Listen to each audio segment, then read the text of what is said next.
La entrevista del Telematutino 11, gente importante a tratar temas importantes. Nos acompaña el doctor Iván Gatón, quien es un experto en temas internacionales, en temas geopolíticos, académicos. Y con él, lógicamente, tenemos que aprovecharlo. Él es una personalidad muy solicitada en los programas, principalmente en esta época, donde el tema principal es Haití. Iván, buenos días. Muchísimas gracias por aceptar nuestra invitación. A ustedes. Buenos días, Iván. Muy buenos Mucho días. gusto. Un placer.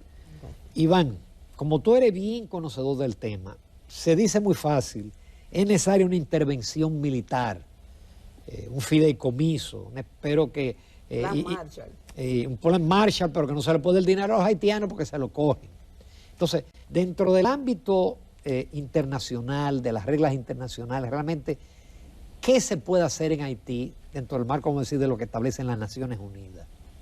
Lo primero es contar con el apoyo de los haitianos, porque también... Ah, no, pero no, entonces no se... No, pero lo primero es contar con la poca estructura. Sabemos que en Haití no hay interlocutores políticos, digamos, que diga, hay partidos políticos con los cuales vamos a conversar, pero hay que ponerse de acuerdo con la gente que está en el ambiente político. Eso es lo primero. Después con la sociedad civil que existe, es decir, las iglesias, los caciques de los distintos departamentos. Pero hay un error muy grave y es pensar que, como hizo la MINUSTAH, que fue solamente una acción militar, que vamos a tener el tema militar y esto va a resolverlo todo. La MINUSTAH gastó más de 7.000 millones de dólares y se resolvió el problema de la seguridad. De hecho, 3 de los elementos fundamentales que planteaba la MINUSTAH era, primero, que había que tener seguridad, eliminar las pandillas, ayudar a crear elecciones, llevar a cabo unas elecciones, y nada de eso se cumplió. No. Y el dinero se perdió. Estamos hablando de que Moïse engañó, digamos así, porque eso fue idea de Moïse, decirle váyanse. Pero Moïse entonces lo que hizo fue alimentar a Barbecue, porque Barbecue es hijo es el Frankenstein de Moïse, igual que Claude Joseph, porque ellos fueron quienes alimentaron a ese monstruo que es hoy Barbecue, que entonces al cometer el error de eliminar al ejército en Haití, le dieron fuerza a una policía y de la policía sale Barbecue y se han alimentado las pandillas en Haití. Ok, entonces... Es que las pandillas surgen a partir de los políticos y de los... Los políticos han alimentado las pandillas. Entonces, haber quitado el ejército fue un error gravísimo. Entonces, se demuestra que no es solo un tema militar, porque lo mismo se ve en otros países. ¿Se ha resuelto el problema en algún país solamente haciendo intervención militar? Entonces, Iván, ¿cuál sería la diferencia en lo que necesita Haití ahora, diferente a esa intervención de la MINUSTAH, por ejemplo, y esos recursos gastados que no sirvieron de nada, que se perdieron o que no se logró ninguno de los objetivos? ¿Con qué elemento diferenciador habría que incluir ahora y las posibilidades, es la pregunta más difícil, de que eso pueda ocurrir? No, se puede. Yo creo que... Pero no, si se quiere. Pero lo primero es hacerlo. Por ejemplo, hay un interlocutor que me parece un hombre sensato y que todos debemos apoyar, que es Ariel Henry. Ajá. Hay que tener mucho cuidado con Joseph, porque Joseph es un hombre enemigo de la República Dominicana. El canciller. El canciller. Además, él se dice que está involucrado en el asesinato de Moïse. Pero fuera de todo esto, es una persona con ambiciones políticas desmedidas, que no tiene, digamos, la templanza para, en medio de la situación geopolítica que vive el planeta, asumir el gobierno haitiano y que no trate de lesionar de una manera u otra a la República Dominicana. De hecho, se ha elevado en el pedestal de su antidominicanismo. Hay que ver cómo el periódico Le Nouvelliste le apoya, porque él ha tomado esa bandera. Porque de hecho hay que tener mucho cuidado. Desde Haití se vende una imagen distorsionada de lo que realmente es República Dominicana, algo que él ha aprovechado. Bueno, por ejemplo, en Haití se ha querido vender la imagen que desde República Dominicana se les quiere mandar, se les quiere gobernar. Entonces, eso es lo que se ha estado... Solamente hay que darle seguimiento a lo que dice el Nouvelliste y ver cómo Joseph, que es una persona que maquiavélicamente ha sabido manejarse en la política haitiana, ha estado manejando el tema con la República Dominicana. Pero retomando el inicio de su pregunta, Lo del fideicomiso. Evidentemente que Haití necesita una tutela por el tema de la corrupción, que no es algo exclusivo de los haitianos. La corrupción está en todo el mundo. Aquí incluido. Pero lo que hay que hacer es, miren, estos fondos vamos a manejarlos. Pero no solamente los haitianos que están en Haití. Yo creo que hay un grupo de haitianos que es el que ayuda de una manera u otra a oxigenar Haití, que es la diáspora haitiana. Y esa diáspora haitiana que ya ha comenzado a congregarse, a reunirse, sobre todo en Washington, quiere participar. De hecho, hay una especie de propuesta de parte de esa diáspora de que una forma de ayudar a Haití, dadas las diferencias que hay entre los distintos departamentos, que no es lo mismo Cabo Haitiano que Jacmel, por ejemplo, es hacer una especie de cantonización en Haití, tipo Suiza. ¿Cómo así? Bueno, para una forma mejor de repartir los recursos, en vez de darle todo a Puerto Príncipe, y ese gobierno central unitario, que en Haití se hace difícil mantener, vamos a tener entonces aquí en Jacmel un mayor nivel de autonomía, tipo la cantonización suiza, que tienen un lado que es italiano, otra parte que es francesa, y hay un gobierno central, pero hay un nivel de autonomía que permite un mayor nivel de manejo de los recursos que se le entregan a ese gobierno. ¿Hay experiencia en otros países de manejo de bandas como las que hay en Haití? ¿Y cómo quitarle un poco el poder y que se alineen a cualquier plan para llevar al país hacia la legalidad y hacia la institucionalidad? Bueno, el tema está en que si vemos Haití lo podemos equiparar a Somalia. En Somalia están los señores de la guerra. Es un interlocutor válido, un pandillero, que es realmente quien tiene el poder efectivo, porque es quien tiene el poder de la violencia, el monopolio de la violencia. No, y lo vemos que tiene el poder de las vías ahora, de las carreteras, por ejemplo. Y el apoyo de políticos claves, como la esposa del expresidente Moïse, que apoya a Barbecue. Es decir, por eso es que lo de Haití es complejo y evidentemente algunos están planteando. La semana pasada hubo unas reuniones en la Florida de que en Haití es necesario también una operación quirúrgica, porque usted no puede contar con la policía. La policía en Haití está minada por las pandillas, sobre todo por Barbecue, Jimmy Cherizier. Entonces el interlocutor válido que son las pandillas, hay que eliminarlos para que realmente no sea un estado y antes de eso Barbecue no tomará el poder. Pero él no se animará a tomar, porque él tiene un discurso político incluso, y de odio frente a los ricos. Pero él es quien realmente está dominando parte de Haití. Sí. Porque él es que decide. Él dijo no va a haber combustible. Exactamente. Él dijo no va a haber combustible. Se detiene y ya. Lo que él diga, eso se va a ejecutar. Entonces, Iván, ¿a qué le está apostando? ¿Por qué paralizar el país? Ya vemos que los bancos a partir de hoy solamente abrirán 3 días a la semana, en un horario de 7:30 o de 8:30 a 2 de la tarde. Los hospitales están dejando de recibir personas porque no tienen la capacidad de respuesta.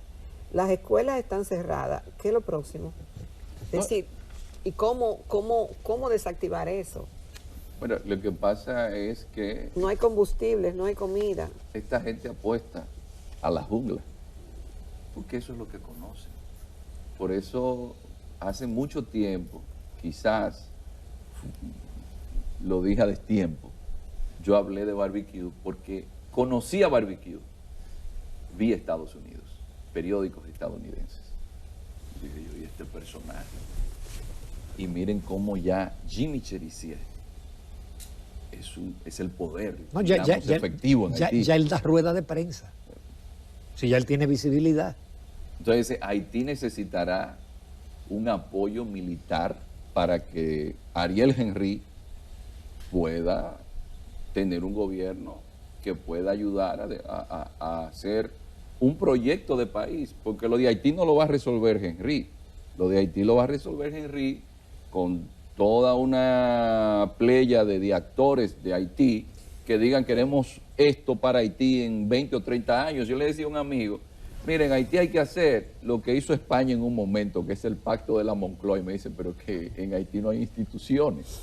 Y yo le decía, mira, pero aunque no existan instituciones, van a tener que sentarse todos a pensar qué van a querer con Haití de aquí a 30 o 40 años, porque si no, bajo la condición que tiene Haití en la actualidad, es solamente la selva lo que van a tener, porque van a seguir eliminándose unos a otros. Iván, pero una cosa, ¿cómo se entiende que Barbecue tenga más poder que Ariel Henry al día de hoy? Porque Barbecue es que decide lo que se va a hacer y ha paralizado el país, pero el primer ministro es decorativo, no hay nada que él pueda hacer. Lo que pasa es que el poder sale de la boca de un fusil. Como decía Mao. Como decía Mao, eso es realismo político. El poder real nace de la boca de un fusil. Eso se lo demostraron Allende. Y eso se ha demostrado siempre. El que tiene el fusil, ese es el que termina mandando. Y en la policía haitiana hay una gran incidencia de Barbecue. Esa es la realidad. Iván, ya hablamos de Haití, pero ahora yo quiero que nos concentremos en las relaciones de la República Dominicana y Haití en estos momentos. ¿Qué te han parecido las medidas y disposiciones y el discurso del presidente Luis Abinader con relación al tema? No, yo creo que el presidente de la República ha asumido el problema con la debida gravedad que amerita. De hecho, cuando uno lea, siempre lo menciono, a Jared Diamond en Colapso, se da cuenta de que, bueno, si ustedes toman en consideración que somos una isla de 76.000 kilómetros cuadrados, que Haití tiene apenas 27.000 kilómetros cuadrados, con 11 millones de habitantes, más 11 millones de habitantes de aquí. La densidad poblacional para una isla así, eso es muy grande. Cuba, que tiene más de 100.000 kilómetros cuadrados, tiene 13 millones de habitantes. Entonces, desde la perspectiva geopolítica, ¿qué es un Estado? Un Estado es un ser vivo que consume agua, que consume alimentos. Haití no llega a un 2% de superficie cultivable.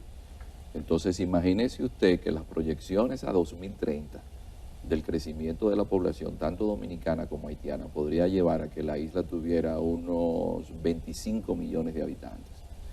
¿Aguantará? ¿Tendremos nosotros toda con el problema grave de que en Haití el río principal, que es el Artibonito, nace aquí en Restauración? La realidad es que con relación a Haití, el panorama es muy sombrío y entiendo que el presidente lo ha asumido con la debida seriedad y gravedad. Ahora, hay que tener cuidado con algo, y es que no se nos vincule mucho en la imagen internacional con disputas con relación a Haití, por el mismo tema del turismo, por la imagen que tiene la República Dominicana afuera. Es mejor que sean los canales diplomáticos, que siempre son diligentes, pero silenciosos. Es mejor que si hay una medida de alto calado, se haga, pero con los canales institucionales del lugar. ¿Por qué? Porque en el ámbito internacional esas lecturas pueden ser negativas. Pero en este panorama es muy difícil mantener que el presidente no hable. La discrecionalidad y que el presidente no hable o que se interpreten ciertas acciones, cuando ese es un tema de primer orden en estos momentos. Pero hay un tema de la soberanía de los estados. Entonces, hay que guardar a veces las formas. No a veces, lo correcto es guardar las formas. Yo siempre he dicho que la experiencia es la madre de todas las ciencias. Cuando usted toma, por ejemplo, desde la perspectiva de la Cancillería nuestra, no hay un mejor legado por la experiencia y el estudio en el tema que tenía don Manuel Arturo Peñavalle. Y hay una carta famosa de Peñavalle dirigida al canciller cubano, a Mañax, que eso es una joya. Luego, la gente ve a Balaguer como político, pero yo veo a Balaguer como diplomático. Balaguer manejaba el tema haitiano como lo manejó, gracias a que era un ducho de la diplomacia. Fue un hombre que comenzó como primer secretario hasta que llegó a embajador y después fue viceministro, fue ministro de Relaciones Exteriores. El tema haitiano... ¿Cuáles eran esas diferencias, Iván? Vamos a refrescar la memoria del auditorio y nuestra. Bueno, por ejemplo, Balaguer en su momento, usted nunca escuchó a Balaguer referirse así directamente. Balaguer le escribió un libro que se llama Los Carpinteros. Sin embargo, en el momento en que Estados Unidos impone las sanciones contra Haití, Balaguer se hizo el desentendido y siguió pasando de todo para Haití. porque él sabía que si a Haití no entraban alimentos, porque esa es la realidad, ubi pane y ibi patria. Si en Haití no tienen un tanque de oxígeno, dejando entrar algo de aquí, ¿qué decía Balaguer? Esa gente va a cruzar para acá, porque nadie se va a dejar morir en su territorio. Usted va a tener entonces la avalancha de este lado. Y el tema de la acción diplomática, el capital político diplomático que se obtiene en las distintas cancillerías, sin hacerlo público, con los embajadores, visitando, haciendo el lobby, porque hay algo que se llama en relaciones internacionales, capital político. Lo otro es el lobismo. En el mundo en el que nos encontramos, y más nosotros que dependemos tanto de Estados Unidos, porque esa es la realidad, Estados Unidos es el principal hegemón a nivel global, pero sobre todo en esta región ha determinado las políticas de nuestros países. Hay que tener lobistas en Washington, porque nosotros no tenemos al Black Caucus de nuestro lado. Ese Black Caucus lo tiene Haití.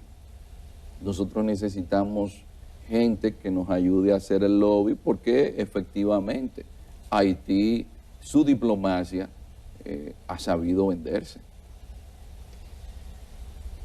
Gastón, pero ¿tú crees que realmente la comunidad internacional en algún momento va a intervenir? ¿Tú lo visualizas? Yo no creo que la comunidad internacional vaya a intervenir ahora, porque las señales hay que verlas de Estados Unidos. Esa comunidad internacional dependerá en gran medida de Estados Unidos, porque podemos hablar de Canadá, podemos hablar de Francia, pero quien determina aquí es Estados Unidos. ¿Por qué no le interesa, Iván? Ni a Francia, ni a Canadá, ni a Estados Unidos. Mire, es que la realidad es que usted mira a Haití y siempre en el torbellino político en el cual se ha encontrado desde su génesis, hasta Estados Unidos, que tiene la experiencia de haberlo invadido, se ha hecho difícil articular un proyecto de país. Entonces, y si nadie acudiera, ¿qué pasaría? No, es que por no haber acudido nadie, Haití se encuentra donde está. Haití es el país más pobre del hemisferio occidental. Pero vimos la intervención de la MINUSTAH, vamos a poner, algo se hizo. Pero si no ocurriera esa respuesta, ¿qué pasaría? Preparémonos nosotros de este lado. De hecho, la situación haitiana ha ido teniendo solución, y por eso hay que prestarle atención a las palabras del presidente cuando dice: no puede existir solución dominicana al problema haitiano. Porque mientras la comunidad internacional ahora, por lo que sucedió en la frontera con Texas, fue que se dio cuenta como de que habían haitianos en México, pero hay haitianos en México desde hace 7 años, en la frontera, que no podían pasar. Hay haitianos en México, en Chile, no solamente ahora en Panamá o en Colombia. Ahora es que lo están notando porque sucedió lo que sucedió en Texas, pero nosotros no. Nosotros hemos estado sufriendo el problema haitiano desde hace mucho. Además, con un elemento que no podemos pasar por alto: ha existido una irresponsabilidad histórica del Estado dominicano con el tema haitiano, que quizás este sea el momento, en todos los sentidos.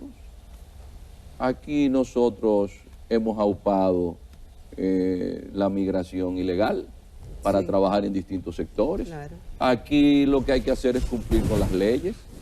Yo creo que esa es la realidad, cumplir con las leyes. Quizás este sea el momento para cumplir con las leyes. ¿Es necesaria la verja electrónica y tecnológica y física?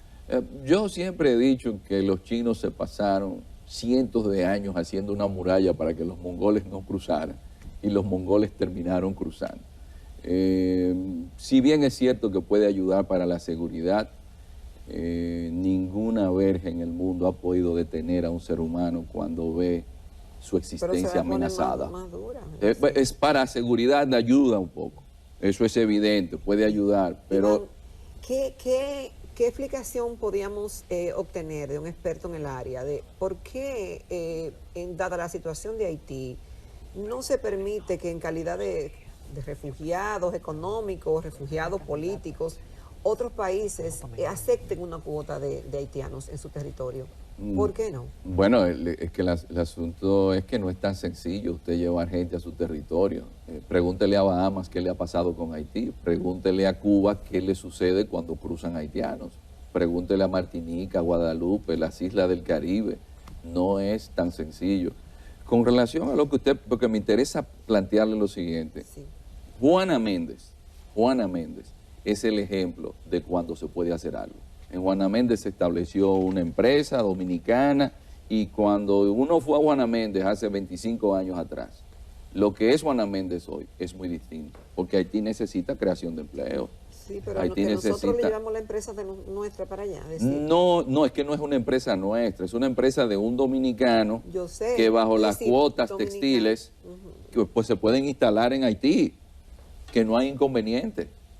Es decir, hay muchas opciones, pero lo que más conviene a República Dominicana y a la comunidad internacional es crear fuentes de empleo, infraestructura, un plan Marshall, porque el plan Marshall fue eso. Vamos a construir carreteras, vamos a construir hospitales, porque Haití necesita todo eso.